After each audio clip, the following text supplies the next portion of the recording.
Bem-vindo, olimpianos, a mais um vídeo. Hoje, vamos falar sobre os 12 trabalhos de Hércules e o seu significado escondido. Mas antes disso, já peço que deixe o like, se inscreva no canal, acione o sininho de notificações e compartilhe esse vídeo para que mais pessoas nos sigam rumo ao Monte Olimpo. Agora, sem mais enrolação, bora pro vídeo.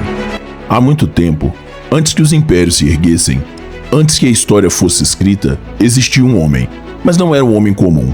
Era um semideus, um filho da tormenta, um filho do Olimpo e da tragédia. Seu nome ecoa nas estrelas, gravado no mármore da eternidade. Hércules, o leão do Olimpo.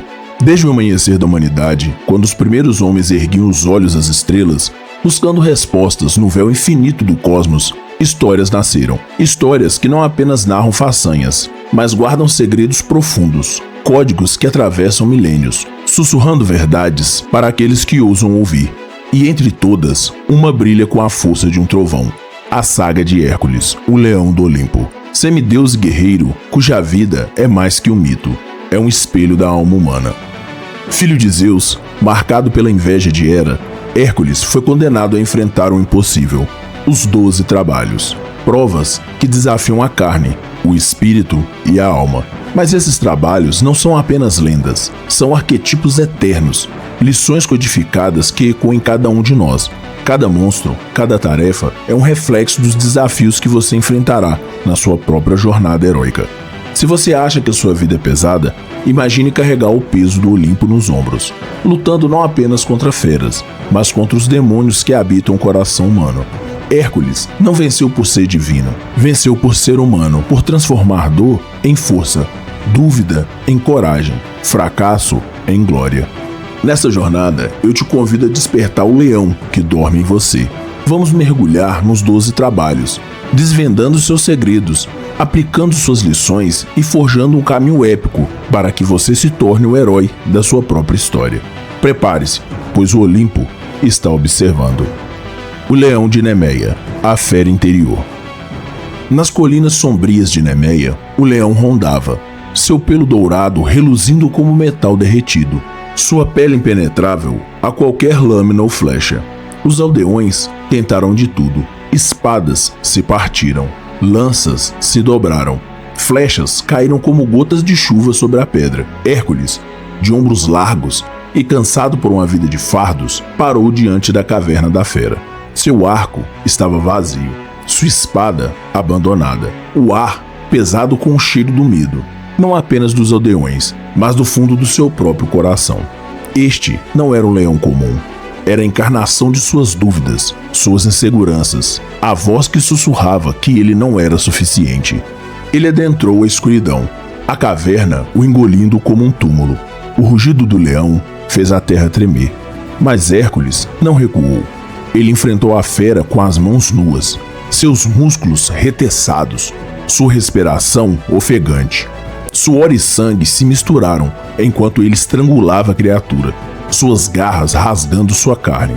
Quando a fera finalmente caiu, ele arrancou a sua pele e a colocou sobre os ombros. Não como um troféu, mas como lembrete. As maiores batalhas são travadas dentro de nós. Certa vez, um comerciante chamado Licas enfrentou uma fera semelhante. Sua riqueza não silenciava a voz que o chamava de impostor, indigno de seu sucesso. Ele passou anos perseguindo títulos e ouro, apenas para descobrir que a voz ficava mais alta. Foi só quando enfrentou sua vergonha, admitindo seus erros para aqueles que prejudicara, que a fera se calou. Como Hércules, ele aprendeu que nenhuma arma externa pode matar o monstro interior. Apenas a coragem crua, aquela que encara o abismo e se recusa a piscar, pode trazer a vitória. A Hidra de Lerna, as raízes do caos. Nos pântanos fétidos de Lerna, a Hidra espreitava, suas 9 cabeças sibilando como a malícia venenosa. Hércules brandiu sua espada, cortando uma cabeça, apenas para ver 2 outras brotarem em seu lugar. A fera parecia zombar dele. Ele poderia ter lutado eternamente, cada golpe alimentando o crescimento do monstro. Mas Hércules não era tolo. Com seu sobrinho Iolaus ao seu lado, ele traçou um plano. Enquanto cortava cada cabeça, Iolaus pressionava uma tocha ardente contra o ferimento, queimando até virar cinzas. A regeneração da Hidra cessou. e a sua última cabeça tombou. A Hidra não era apenas um monstro, era o caos que celebra quando ignoramos as raízes de nossos conflitos. Pense em Arya, uma mulher presa em um ciclo de autodestruição. Ela prometia a si mesma parar de beber, parar de explodir, parar de fugir da dor. Mas cada promessa era uma cabeça cortada, e a dor voltava duplicada. Foi só quando enfrentou a raiz da sua dor não resolvida pela perda de um filho que ela começou a se curar. Não apenas parou de beber, reconstruiu sua vida, passo a passo, cauterizando as feridas com terapia e perdão. A Hidra ensina que vitórias superficiais são efêmeras. O verdadeiro triunfo exige queimar a origem, não importa quão profunda ela esteja. O javali de Erimanto, domando o fogo. No alto dos picos nevados de Erimanto, um javali devastava, suas presas rasgando rochas e raízes. Hércules não podia destruí-lo, apenas capturá-lo. Força bruta não bastava. A fera era selvagem demais, feroz demais. Então ele a perseguiu por nevascas, seus pés sangrando no gelo, sua respiração formando nuvens no ar congelante. Ele a desgastou, não com armas, mas com uma caçada implacável, até que o javali, exausto, desabou na neve. Hércules o amarrou com cuidado, carregando montanha abaixo, como prova de sua vitória. O javali era a raiva em sua forma pura, o tipo que consome um homem por inteiro. Pense em Theron, um guerreiro cuja fúria o levou a destruir tudo o que amava. Em um acesso de raiva, ele feriu seu irmão, destruindo o laço entre eles. Anos de arrependimento se seguiram, mas Theron aprendeu a domar seu fogo. Ele treinou seu corpo, não para lutar contra os outros, mas para dominar a si mesmo, correndo até seus pulmões arderem, meditando até sua mente se acalmar. Quando enfrentou seu irmão novamente, foi com humildade, não com os punhos. A lição do javali é clara: a raiva não é inimiga. Solta, ela destrói. Domada, torna-se o combustível para a transformação. A corça de Cerineia, a busca pelo sagrado. A corça de Cerineia, sagrada para Ártemis, corria pelas florestas com cascos que superavam o vento. Hércules não podia feri-la, sob pena de enfurecer a deusa. Por um ano, ele a perseguiu, através de espinhos e rios, seu corpo doendo, sua paciência se esgotando. Por fim, ele a encurralou em um bosque, não com força, mas com quietude, convencendo-a a se aproximar. As galhadas douradas da corça brilhavam enquanto ele carregava para Euristeu, prova de que até o divino pode ser conquistado com cuidado. A corça é o sonho que parece inalcançável, o objetivo que resiste. Pense em Elara, uma escultora que sonhava em moldar uma estátua que rivalizasse com a criação dos deuses. Ela falhou inúmeras vezes, seus cinzéis quebrando, sua pedra desmoronando. Ainda assim, persistiu, estudando as veias da pedra, aprendendo seus segredos ao longo de anos. Quando sua obra-prima foi revelada, não era apenas uma estátua, era um testemunho de sua paciência. A corça ensina que a grandeza não é tomada à força, é conquistada com devoção silenciosa e incansável. Os estábulos de Augeas, limpando o invisível. Os estábulos do rei Augeas eram um monumento ao descuido, abarrotados com décadas de sujeira. Hércules, um semideus, recebeu essa tarefa humilhante. Ele poderia ter cavado por semanas, seu orgulho ferido a cada pá de terra. Em vez disso, desviou 2 rios, suas águas rugindo pelos estábulos, lavando a imundície em um único dia. O que parecia impossível se tornou simples através da genialidade. Os estábulos são as bagunças que herdamos, traumas, arrependimentos, vidas desordenadas. Pense em Caelum, um homem soterrado pelo peso das expectativas da família. Era esperado que ele fosse advogado, mas seu coração ansiava por poesia. A pressão era o seu estábulo, sufocando-o. Em vez de enfrentá-la diretamente, ele encontrou um rio, escrevendo em segredo, publicando sob um pseudônimo. Com o tempo, suas palavras fluíram livremente, purificando sua alma. A lição é não combater o caos com força, mas redirecionar sua energia com sabedoria. As aves do Estínfalo, expulsando as sombras. Nos pântanos de Estínfalo, aves de metal com penas afiadas como navalhas caçavam os vivos. Na vila de Hércules, ele poderia tê-las enfrentado uma a uma, mas seu número era infinito. Em vez disso, Atena lhe deu símbolos de bronze. Ele escalou uma colina e os chocou. O som estilhaçando o ar. As aves fugiram. Suas asas um borrão contra o céu, para nunca mais voltar. Essas aves são as forças tóxicas que nos drenam.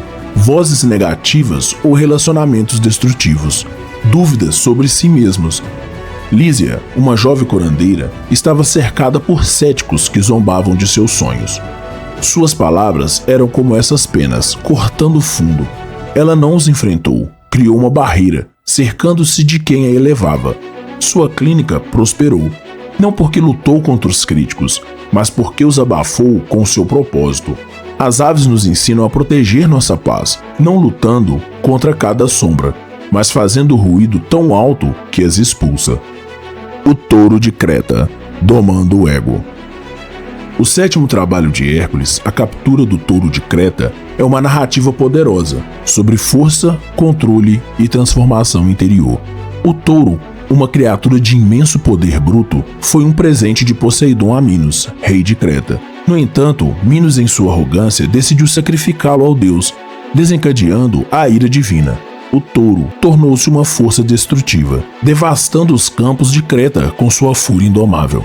Seus cascos esmagavam plantações, suas narinas expeliam vapor ardente e seus chifres, afiados como lâminas, eram uma ameaça a qualquer um que ousasse se aproximar. Era um monstro, movido por instinto e orgulho, incapaz de ser contido por mãos comuns. Hércules, encarregado por Euristeu de capturar o touro, não se intimidou. Ele desembarcou nas praias rochosas de Creta, sobre um céu carregado de nuvens escuras, sentindo o chão tremer com os mugidos distantes da fera. Ao encontrá-lo, Hércules não recorreu à violência cega. Em vez disso, ele o encarou de frente, fixando seus olhos nos da criatura. O confronto foi titânico. Hércules agarrou os chifres do touro com as mãos de ferro, seus músculos se reteçando como cordas sobre a pele. Enquanto o animal resistia, cavando o solo com suas patas, o suor escorria do herói, misturando-se à poeira, e o ar vibrava com a tensão do embate. Por fim, com esforço monumental, Hércules forçou o touro ao chão, não para destruí-lo, mas para subjugá-lo.